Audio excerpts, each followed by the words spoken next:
Welcome to Grace Notes, the weekly community affairs show with Town of Yorktown Supervisor Michael Grace. I'm Bruce Apar of Chase Media Group. And although it's the dog days of summer, Supervisor, we always do read the events that are going on. But because it's the dog days of summer, they're few and far between. I mean, really, just about the only thing that shows up, at least on the town community calendar, is the Lions Club concerts that are left, which are two of them. Right. August 4th and 18th.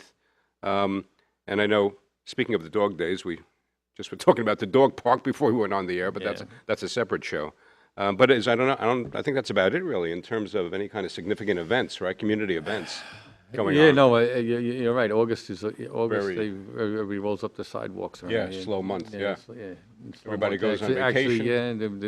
Actually, we'll get to, I guess, in a second, which are the red tape rescuers, right? Yes. And talking about red tape, there'll be no processing of anything for the month of August. Essentially, really? Yeah. Well, we have a meeting on the 6th.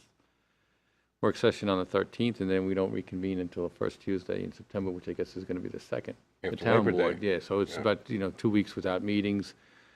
Zoning board has one meeting in August and then doesn't reconvene until September late. So August is a kind of a quiet month, and probably appropriately so because Right. a lot of people are on vacation and are hopefully have other things on their mind rather than working through bureaucracies. Right. It's like the interregnum, August. Yeah.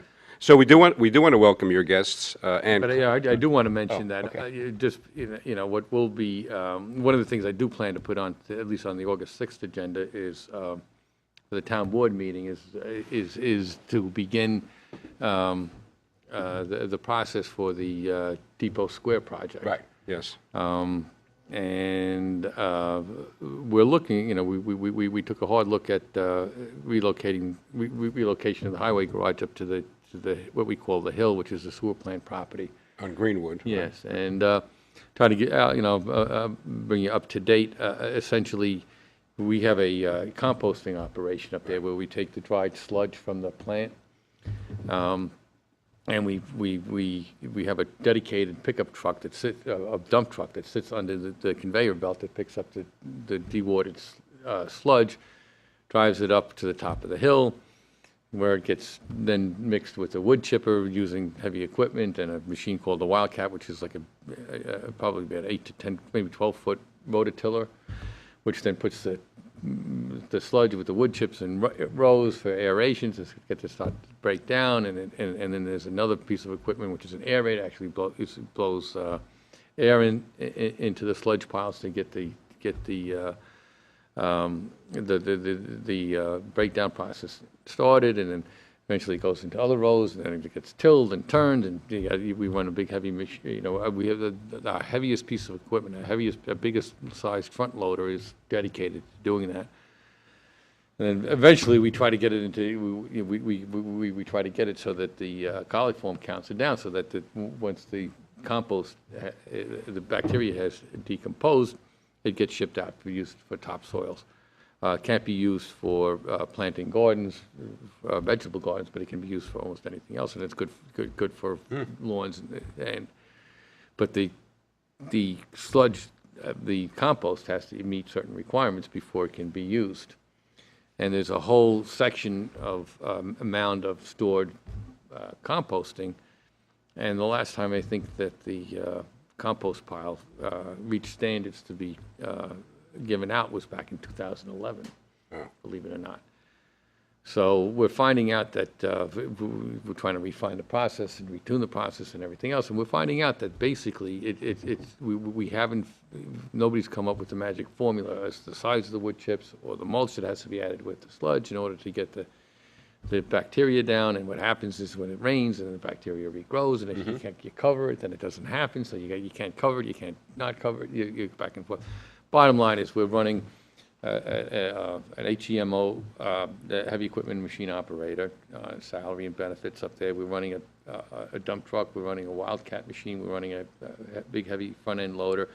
And we got these guys working around the clock. We do testing. We subject ourselves to EPA fines if we don't meet the requirements, which is going to get stricter. And I have an enormous amount of administrative overhead in testing, lab testing, administrative overhead in monitoring, going back and testing, retesting, turning it over. But the bottom line is that the recommendation from our engineering department is that we should just be trucking this stuff out. And we're one of only, I think, 2 to 3 facilities that actually does a composting operation. Everybody else trucks it out. And the cost of trucking it out seems to be a lot less than the cost in trying to make this composting operation work. And if it doesn't work, we're left trucking it out anyhow. And we're now starting to truck it out because we don't have any more room. The long and short of it is that the composting portion of the operation takes up a sizable portion of the property. Not only that, but what happens is that we're required, because it is being processed sludge, that all the stormwater that comes off the hill has to be fed back to the sewer plant for treatment again. And so we're constantly trying to fight our permit violations on the plant, which have to do with inflow and infiltration, non-sewage flows. So stormwater is the big problem. Well, I have a 2 acres worth of stormwater, and you get a few inches of rain, you're talking tens of thousands, not hundreds of thousands of gallons that are ending up going back into the plant and pushing us over our permit, because we've been looking for a source of, where our inflow and infiltration into the system is, to try to prevent it from happening. And we're here now taking stormwater from a very large site and feeding it back into the plant. So, it's one thing if you get 1 or 2 inches of rain, no big deal. But if you get one of these big downpours of 5, 6 inches of rain on, 80,000 square feet of space, that's stormwater that's coming back into the plant, you're talking about hundreds of thousands of gallons. And when we go over our permit is on the heavy rains. Right. So we're not meeting the requirements to ship the sludge out. We're spending more money in trying to do the composting than it would cost us to ship it out. And we're threatening ourselves with EPA violations on the sludge composting operation and our speedies permit on the plant because of the inflow and infiltration from the stormwater up there. So it makes sense for us to probably discontinue that operation, start shipping out our sludge. And that then gives us the room for everything that we need to do. Yeah. We can put up and now we're looking at not only putting up highway, but putting up a Butler building for Parks and Rec. Right. And a wash basin in between the two, so everything can be washed, and everything can be undercover. And what we can do is with the Parks and Recs, we can take them, all the equipment and all the garbage that now adorns Downing Park would come out, including the ugly piles that are sitting there. We can probably get our DEC or now our refuse and recycling equipment trucks undercover. And we can get probably all these vans that we use undercover as well. And the big thing there is that we increase the longevity of all our vehicles, and we increase the efficiency of our complete operations, because now Parks and Recs are every morning going out with their equipment. They have to load the trailers, and at the end of the day, have to unload the trailers because the trailer and the vehicle doesn't fit into a garage. So they have to unload it, load it, unload it, unload it every time they go out. So I'm losing manpowers at the beginning of the day and at the end of the day, instead of them just driving in and driving back out, driving in and driving back out with everything hooked up. So it's to us, the way we looked at it is that centralizing all those operations up in the sewer plant and getting rid of the composting will be, in the long run, pay for it, will be a major savings for the town. And the other good news on that is that you're dealing with a site that's disturbed, and these composting operations are on big, huge concrete slabs anyhow. You don't even have to pour the slab for the buildings. You have the slab already there, because all these Butler buildings just go on they're arched steel, that have footings at each end, so you don't have to pour continuous foundation for them. Right. And so it's a perfect storm, as they say. Right. So we're getting there, but I just wanted to bring people up to date. On August 6th, I'm going to try to present for the town board of requests to do the phase 2 on the highway, and a request to start to move ahead on with an architect and site plan for the relocation of the highway garage, and start to explore the possibility of bringing people in for proposals on the highway garage property within the confines of the site plan that we have already presented. Right, well, yeah. So, Well, but so that will be August 6th highlight. Okay, And August after that, 6th, it'll right. be slow. Right. It'll be, right. It'll be sleepy time for a few But- weeks. But we hope to move that ahead. And so anyhow, I guess we should get to our Yeah, guests. and speaking, I was going to say, speaking of permits, that's Yes. right, that's a big part of what Ann Kutter and Rose Mazzola, who are here from Red Tape Rescuers, Inc., right? That's, No, just. oh, there's no ink? Oh, there's no ink, okay. No, You deal with ink, so to speak, but, no, we're a partnership, okay, right. yes. And, so- yeah, go ahead. Yeah, no, well, who wants to volunteer as the explanation for what it is that Red? Okay. All right, well, Red Tape Rescuers is basically what the name implies. We try to rescue our clients from the red tape they get tangled in. Our primary audience is really small trucking companies, contractors. We do for individuals as well, but we work mostly on truck permits. We deal with highway use taxes. We deal with overweight permits. We deal with registrations and titles. The highway use taxes for both New York State and for the federal government.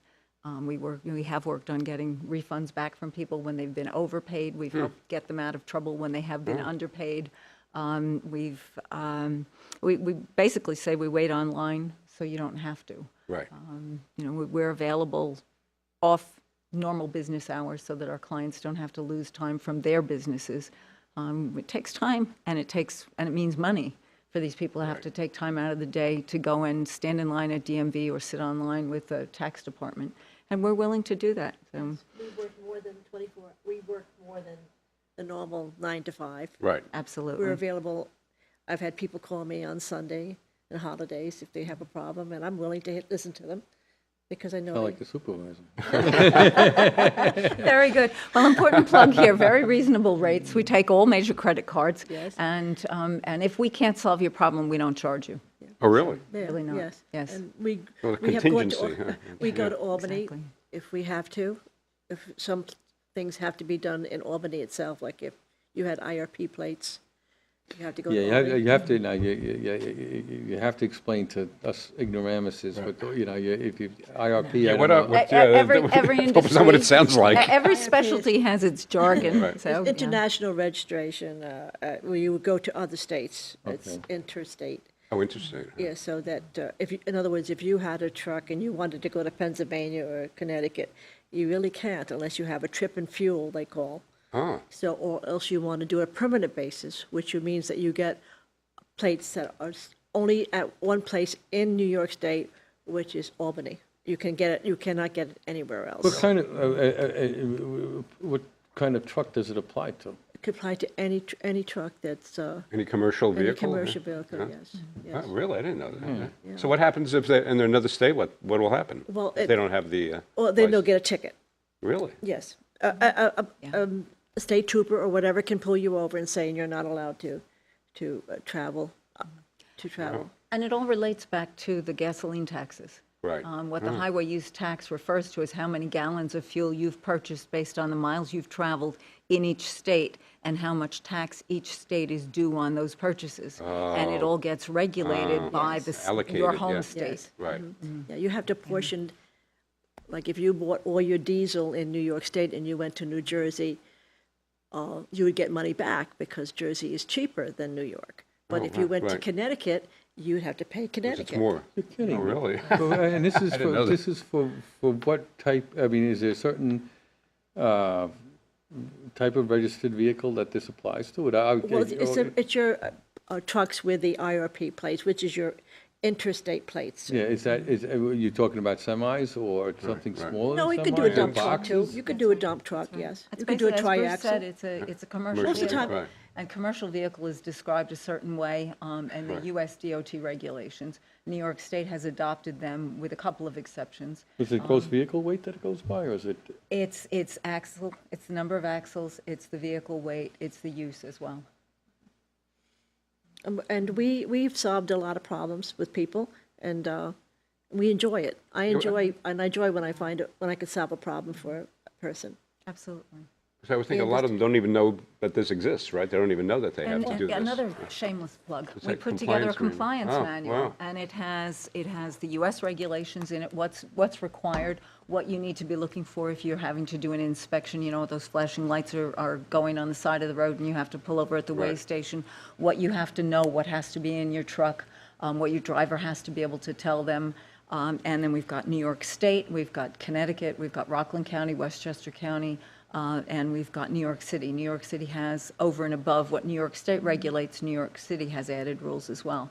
So Right. things like having to have flashers on the back of the truck, having a crossover mirror on the front of the truck, Right. using certain routes, all of that. And there's a lot of, right, there's a lot of roads here. I wasn't aware of this. I recently had to drive a van that I borrowed from my company to Princeton, a commercial vehicle, and somebody was telling me what roads to avoid, which I didn't realize. There's a lot of roads here you can't even go on. Well, I don't think they're that fussy now on No? state park, Taconic Parkway and all Oh, that. you Right, it was the Yeah. Taconic that he was talking Yeah, about. yeah, I don't Yeah. think they're that fussy anymore.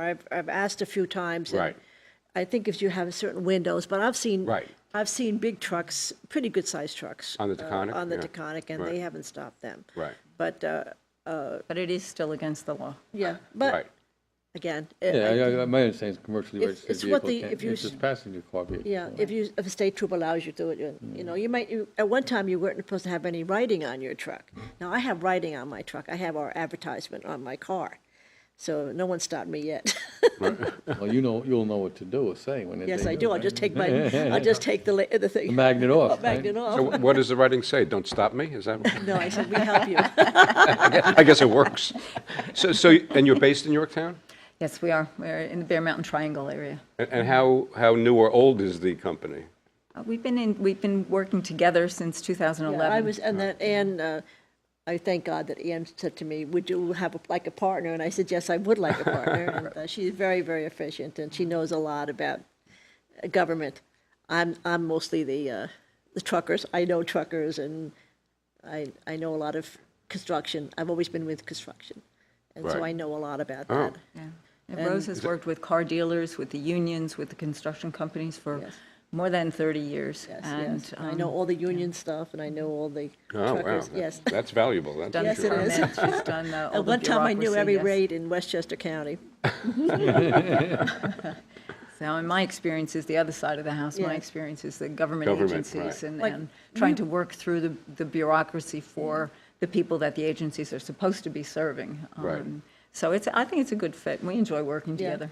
And when you call New York State, or for instance, or even IRS, you may be on the phone for 2 hours. Yeah.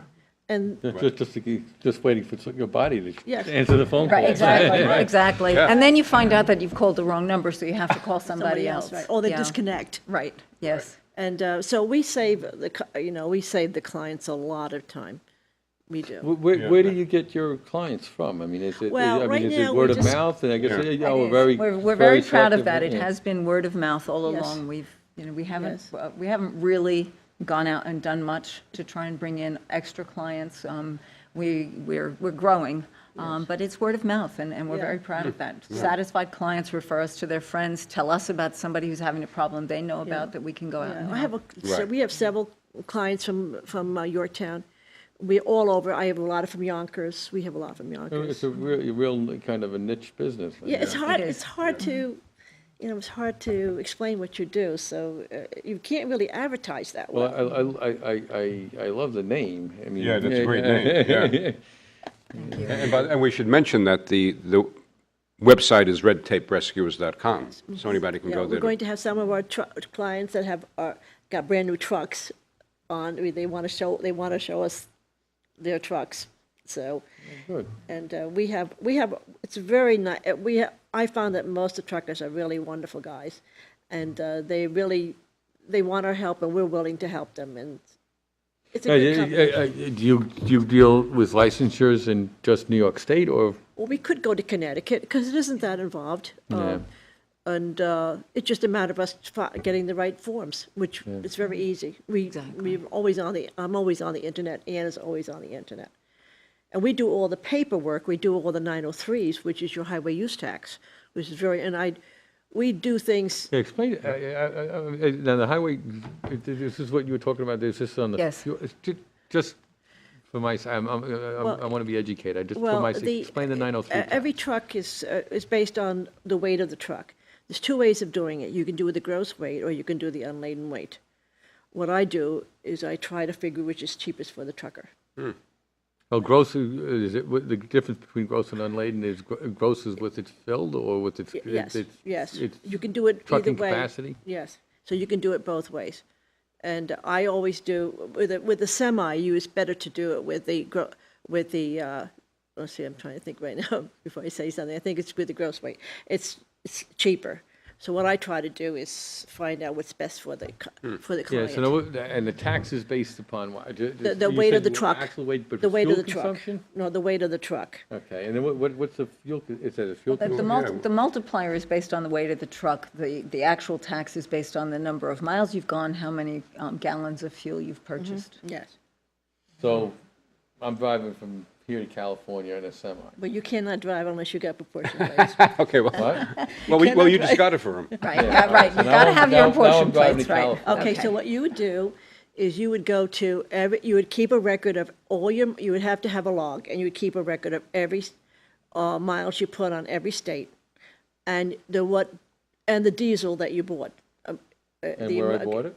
Yes, What state you bought? And, Yes, and every trucker does this? they're supposed to. Yeah. I- Which I'm thinking of a interestingly- new yeah. business for you, but again. Right, no, well, I mean, interestingly, there's gotta be, I mean, with the GPSs and everything else, you may be able to just, I mean, if you did it, you could Right. create an app for that. Yeah, that's you right. should, but yeah, most yeah. of our clients, remember, are small trucking Yeah. companies, they're small businesses. So a lot of this is, they just write it down in a log. And there are some regulations where the drivers don't have to keep a regular daily log, they only have to keep a timesheet. So that complicates things. But interestingly, New York State right now is auditing an awful lot of these companies for their 902s. And we're, Yeah, because the government is out there, I mean, Yeah. at every level. To get money. Yeah. and Absolutely. Taking their Right. citizenship and taking them by the ankles and shaking them for. Yeah, right. absolutely. Yeah. And They're it's, all- you know, and it's at every level. I mean, I can digress, but, you know, this is I've got a board that's wanting to be very aggressive in terms of tax delinquencies within the town. And I always look at it as, you got, most people, do hit, soft spots in financially. And they'll, they don't want to lose their homes, and they'll eventually make it themselves whole. And you always get this thing, well, there's $1 million of unpaid taxes. There's not $1 million of unpaid taxes. The principal is a fraction, because the penalty, which is paper money. Right. It's not, it's just, is the 1% per month interest penalty on a delinquency. So after 4 years of delinquency, you're paying a 48% penalty. Well, Right. may I make a note here? And some things with the 903s, it's double what you owe. Like if you owe $150, your penalty would be $150. You see, it's interesting you bring it up, because I tell you, I have a lot amazing. of, It's amazing what the truckers have to pay. I've got a lot, I have a Every lot of small empathy with the business. Tea Yeah, Partyers, because this is absolutely. just the kind of Right. thing But that drives people nuts. But the It's just- image, Supervisor, when you said that the government takes people by the ankles and shakes them, so that's what he meant by change is going to come. Oh, yeah, right about a check. Right. But so you try, I'm traveling to California, so Yes, so I okay. go through. So when I you don't come know. back, every 3 months, you have to do an IFTA form, which is IFT 100. So then you would, if you were asked me to do it, you would give me all your mileage for the truck that you did for that time. Every single receipt, diesel receipt that you got.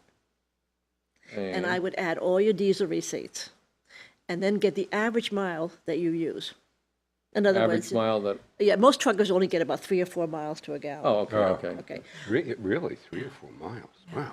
And so then what you do is then I would divide that and find out that, well, you got, New Jersey was so much taxes, and you Let's say I do 100 miles in New Jersey, okay.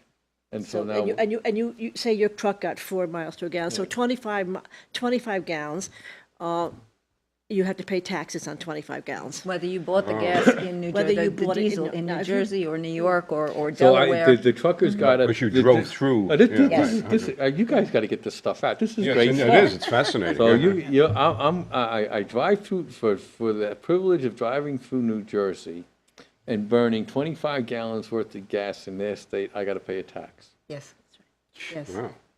Now, But it's less than the tax you would pay in New York for York. the same privilege, because New Right. Jersey is which much is, cheaper. again, right, it's less cheaper, than the yes. privilege you would pay But in if you- Connecticut. Right. Now, Pennsylvania is almost the same as New York. But so, all right, so Right. and then what do you, then what do you remit for every state that you've been through, or do you Yes. remit to No, it's one? on You one make a form. payment to New York State. To New New York York. State then does a allocates, true-up, it's like if an you want, with allocation. the Yeah, other, that's what they call it. the They other allocate, states, yeah. right? Right. And this is actually what we're arguing now for a couple of clients with the New York State Office of Tax and Finance. We're reviewing the records. They're doing an audit of 4 years' worth of 903s, which are filed quarterly. Right. And we're going through those records with them to make sure that they understand the route that the trucker takes, because they don't see that on the piece of paper. So they verify whether the number of miles that are Right. claimed on those forms are reasonable based on the starting point and the destination. Right. And then we make sure that they're looking at the fuel properly. And so we're doing all this arguing for them, making sure we've got all the correct paperwork, making sure that what are the they- tax and finance. So are what are okay. they, so what, I mean, when they audit somebody, what do they audit? They say you just. They basically want to see whether they got enough money out of the Yes, guy. and they, Right. actually, they could ask you for every single diesel receipt that you had. And of if you course, don't have it? and- Well, but then we figure out more creative ways Yeah, to we- show yeah, we- them we- that what you they've worked with submitted us so far. actually matches reality. And Right. that's what we're working on with. I had a with, gentleman a trucker that goes about 10 different states, and they questioned him. And they did it for 2 or 3 years. I do his, and they charged him $40. So, but they had to find something. Yeah, but, and they wonder why businesses can't thrive in this country? That's Yeah, what, that's yeah, what I'm, yeah, that's what we're yeah, saying, yeah. yeah. Well, Choke 'em. two clients right now dealing with tax and finance, and we have not resolved the audits yet. One of them should be straightforward. He never had to file in the first place, but he did in error. And the second one, we've submitted all the paperwork. They just have to decide that they're going to accept the paperwork. I've been on the phone at least 10 hours with them already, and they're moving offices this week, so we won't hear back from them again, at least until next week. This has been going on since May, since and the beginning of May. Now, if that had to be somebody who needs to be out on the road to make his living, he had to take his time out of his Yeah, day yeah. to call tax and finance to do that, he would be lost. Yes, yeah. So that's the kind of service that we wanted to provide. Yes, Oh, wow. yeah. And we like it. Oh, you see, I get steam coming out of my ears just listening to you guys.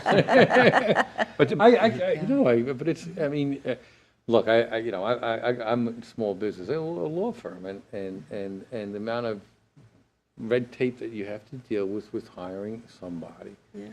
Nobody understands that Oh, yeah.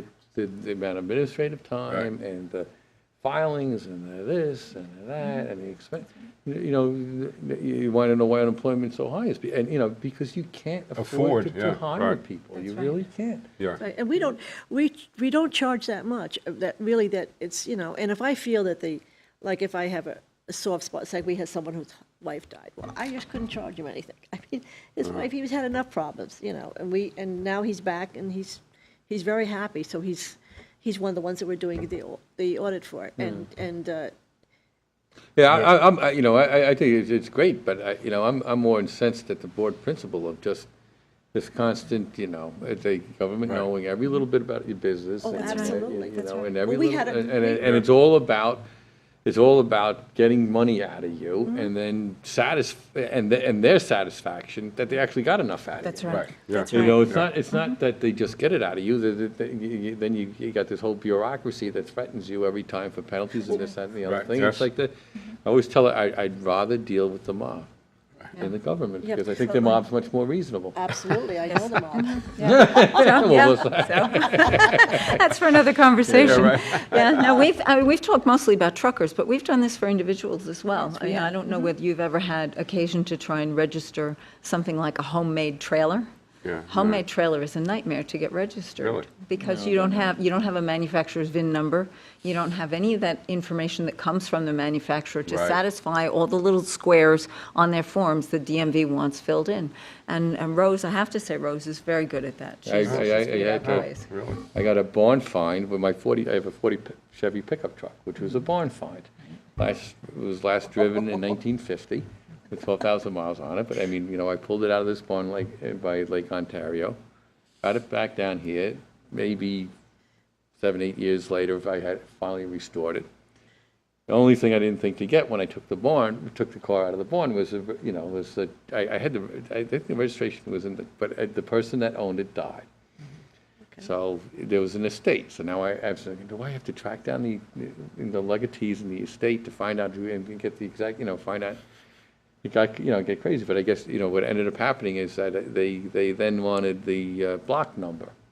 So I had to The take VIN number. so I had to take a pencil Yes, Etching, yep. etching Oh, right, yeah. of the block number. Yeah. They yes. gave me a temporary registration and then waited 90 days to make sure nobody claimed that was theirs, and eventually got the permanent Yeah, registration. then you got did you get a title?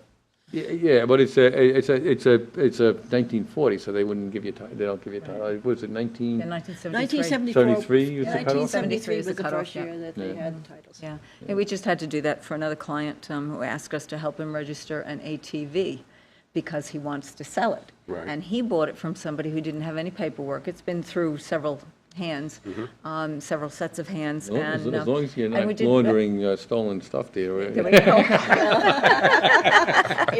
All our clients are thoroughly trustworthy, upstanding citizens.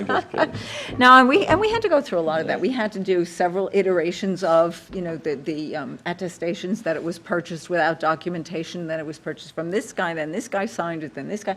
It's a lot of aggravation, and we do that for our clients. And what about, do you do it for like individuals? Oh, yes. And not just businesses, in other Individuals words? as well as Anyone who asks businesses, us. yeah. Right. I've had people call me, they saw a number, and I just did it for free. I just charged them for Really? what the fee was, because I can't see, that Well, important. it's very sweet of you, but I Yeah, know. really, I was going to say, that's. I know, you but I have to think, my heart tells me what I have to do. Oh, Rose and I have both had, good careers that we've been Yes, very yes, happy with. So I don't, absolutely, And- it's not like yes. I have to have that. Oh, so it's like a paying it forward type of. I'll tell you, Exactly I'll tell you right. something Yes. very interesting. Yeah. Yes. I bet you don't know this either. That if, supposing you had your truck, your semi, and you didn't pay your 903s, which is this fuel tax. yeah, It's all your fuel driving tax, your through- highway use tax, or your IFTA, because you have portion plates now. And so you would let it go for a couple of quarters.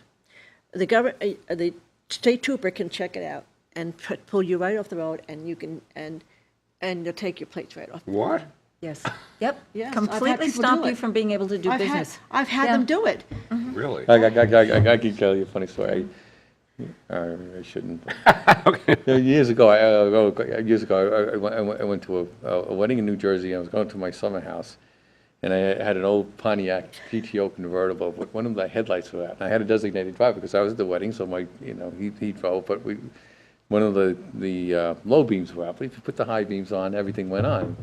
He went by a trooper on the thruway, and he dropped the high beams to low beams, and one side of the car's headlights were out, pulled me over. The next thing I know, they're confiscating my car turns out that some guy in Queens it was a scofflaw. And was getting parking ticket after parking ticket after parking ticket. And it must have been the same police officer that went there every day or every other day and ticketed this car. And he couldn't close his P, so they looked like an F. And so every other digit came out to my license plate except for that. But the car gets taken, it gets wow. towed, it gets impounded. At 4 o'clock in the morning, I get dropped off to Albany Airport so I can at least get a rental to, I'm carrying all my golf clubs, like this, that, and I finally, they tell me I'm a scofflaw, and I said, oh God. I get down in Queens, I said, look, to the parking violations bureau, I just want to pay the damn tickets, and I don't even know what they're about, because obviously, because they weren't paid, so I'm figuring, I don't know when I got them, what I did, but forget it, I'll just pay. Judge insisted, no, I want you to go, he busted my chops and decided, you need to go to the archives and pull out every ticket that, just to Hey. bust my chops. So I'm like, so off that day, go down, go get all my, I pull up all these parking tickets, and it's written to a green Plymouth and, completely different year than my car. So I'm thinking, the guy wanted to bust my chops, but he did me a big favor. I said, well, he took my registration, I got a, Pontiac GTO convertible, not the, so I said, okay, dismissed. In the meantime, so now I go back, go get my car. Well, they just decided to destroy the plates. What? Because they suspended the registration, so they got rid of the plates, and then I had to come back down, and I had to re-register the car and do all this. It must have cost me about the end of the day, it was 3-4 weeks of aggravation and a couple of $1,000. See, we could have done that for you. Yeah. And- Absolutely. And for tickets that weren't, I never even That weren't got. even Yeah. yours, yeah. Yeah, we Yeah. solved a ticket for somebody who had a ticket from Rockland. He couldn't register his truck. Yeah. You've got a it's just, couple of yeah. drivers, they drive for you, they don't necessarily tell you they got the Yeah, ticket. what their Ticket history goes is, on, yeah. right? Right. And they wouldn't let him register his truck, so his truck was off the road. We managed to get it back on within a couple of days. I think he only lost about a week's worth of time, but they wouldn't even register the vehicle. But but this is, to these gentlemen, I mean, and ladies, it's this is real money. Yes, Oh, yeah. Real money in a absolutely. real, in a real tight economy. Right. And I'll tell you, for instance, also, say you didn't pay your, you wanted to sell your truck. Now, this semi that you had used, and you didn't pay your taxes. boy, I'm a bad guy. Yeah, so, you're a bad boy. Anyway, so when you go to this person, you give the person the title. Now, he tries to register that straight truck in New York, and they won't do it because you owe New York State money. So even though you have a truck that you can sell, you cannot sell it in New York State. Yeah, you need to do a title search on That's the right. trucks. That's right. You'd have to That's right. call the DMV and get a VIN search. Yeah, it's just always, it always seems to me, I mean, the government has, the only place government doesn't have a lack of imagination is to figure out a way to tax you to death. Right. I guess that's how I spend it, but other than that, they can't. Yeah, but this is what we had a client over here that, in Yorktown, that was buying a truck, and I says, I called up DMV, and he couldn't register, and I said, I don't think you should buy the truck. Oh, wow. And he had given him a check for $50,000, Yeah. so, And you mentioned here that you also do home improvement licenses. yes, Yes. Yeah, we did that too. We went to White Plains, and right. unfortunately, the person that had it died, but, Yeah, well, those are tricky too, and, at one point, I Especially mean, like for easements and things well, like that. Yorktown used to have its own permits for plumbing and electrical permits. And we Westchester finally- is much harder than Putnam. Yeah, but now, but it used to be every town you had one. Yeah. Right. Oh. And they finally decided, I mean, it would They talk about, yeah. consolidated it, yeah. Yeah, but And then- Yorktown and then- recognizes yeah. Westchester, right? Right. Yeah, And- Yorktown recognizes the Westchester license now. But we used to have your own electrical board, and you had to have your electrical license and everything else, and But Ann went down to White Plains, and we had gotten this for this I person. mean, we can't take the test for the contractor, you Right, still have to right, take right. the Yeah, he took test. the But test we and we passed the accumulate all test. the papers, we make sure everything's in order, and then we stand in line, we pay the fees, we get everything for them, go from office to office to get everything done right, and then And as I said, we did it for Putnam also, which was easier, much easier. right. Right. You know what's also great about this is even apart from the specific function that you perform, it's a great example, even in the abstract, of what they say about when you're starting up a new business, because in your case, you've taken your skill set and your combined experience, and you've found a way to add value to something that's already there, which is the application process or perm. So you're really adding a lot of value to people's lives, and in a making way it that easier. really is not very common. I mean, I'm not aware of any other business like this that I've heard of. I ran into Ann a couple of weeks ago at the Hudson Valley Gateway Chamber of Commerce, and I saw her badge said Red Tape Rescuers, and I said, "What is that?" And that's why you're here, right? Right. Yeah. Thank you. Well, as I said, we get you the DOT number also. Right. If you're starting out. Ann has gotten the tax ID number for them. We've done everything, Right. from from A to Z. Yeah. We've gotten everything. And that's the other interesting thing, Ann, when, reading your bio, you spent many years in the bureaucracy. Yes. And nobody's better equipped to know how to deal with it than somebody That's who was right. actually embedded in Yes. it, right? Yeah. It's- Oh, one of the things that Rose and I have talked about, most of the individual agents that we deal with are really nice and they want to help you. Their hands are tied by the rules. Right. I was lucky during my career, I was able to try and get on the other side of those rules and figure out which rules really make sense and which rules are there just for the ease of the agents. And when I was at the Consumer Protection Board, for example, we did a lot of interaction with the Public Service Commission. We were interveners in utility rate cases. And as we were talking about deregulation in the electric industry, we talked about what kind of forms need to be filed. And every agency wanted the same information, but they wanted it on a different form. And we worked very hard, and I think we were very successful in trying to get, at that time anyway, getting the Public Service Commission to mandate that it would be one form, and that form would be made available to all the interested parties. So it was not necessarily, not every agency was going to say, you put this up here, but it has to be down on the Right. bottom line. Right, universal So, form. yeah, absolutely. right. And That's a great idea. we thought that Ann was knows important. whatever I don't know, Ann knows. And, Right. and I think we complement each other. I think it's a good partnership. Yeah, no, it sounds that way, yeah. So it's redtaperescuers.com if you have any red tape that you need to have snip, snips. Two ladies to get it done. Very reasonable. Yes. Sounds like we need one of those front-end loaders for the sewer sludge. I mean, but I find, I find it remarkable. I think it's fascinating because it's very educational. And I think it's it's very timely a topic because, really is what's, you give very good examples of what it is that's really killing, Absolutely. Yeah, enterprise, killing Yes. enterprise it's killing the yeah, back, right.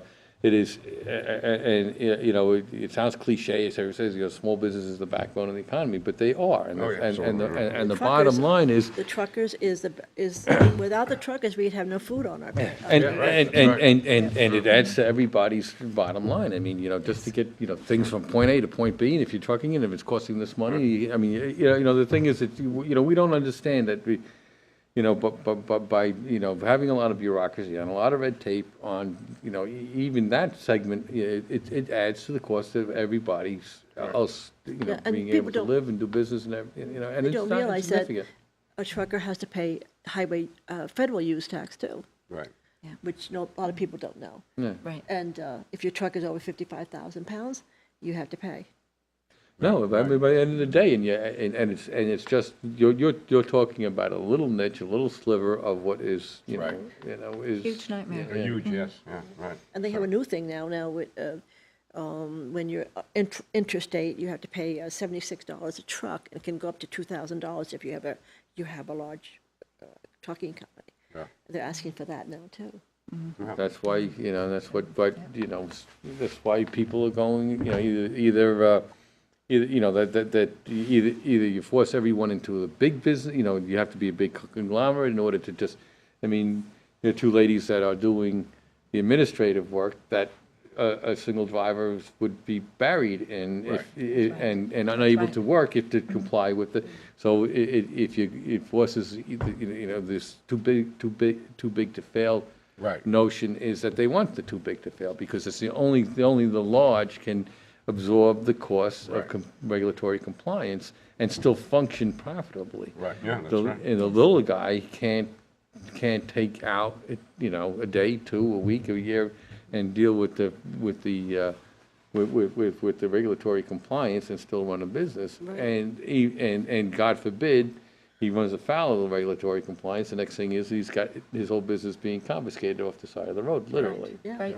And And, that's happening too. but and it happens in every industry. Yeah. It- Yeah. Every industry is like that. at With the this new, time. with the new system, with everything so computerized, they can tell whether or not you're legal or not in New York State right now. You just had to take a copy of your VIN number and they've got you. Well, they're doing that, and I you see, as a lawyer, I have a little bit pet peeves with some of this stuff. Is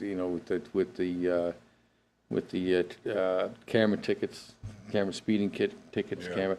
Because, you know, and it actually, you know, you know, maybe be a nice, good class action lawsuit for me one day, but the bottom line is, with it is, it's a criminal offense, which still leaves the government with the burden of proof beyond a reasonable doubt, although in tax situations, it's you having to prove you prove your innocence rather than having to prove your guilt, which is completely, you know, upside down.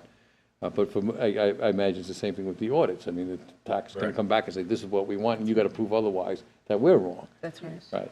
And it's completely, you know, to me, is, you know, I don't know how that perversion got into our whole system, but with the tax end of it, it's a complete reversal of the burden of proof.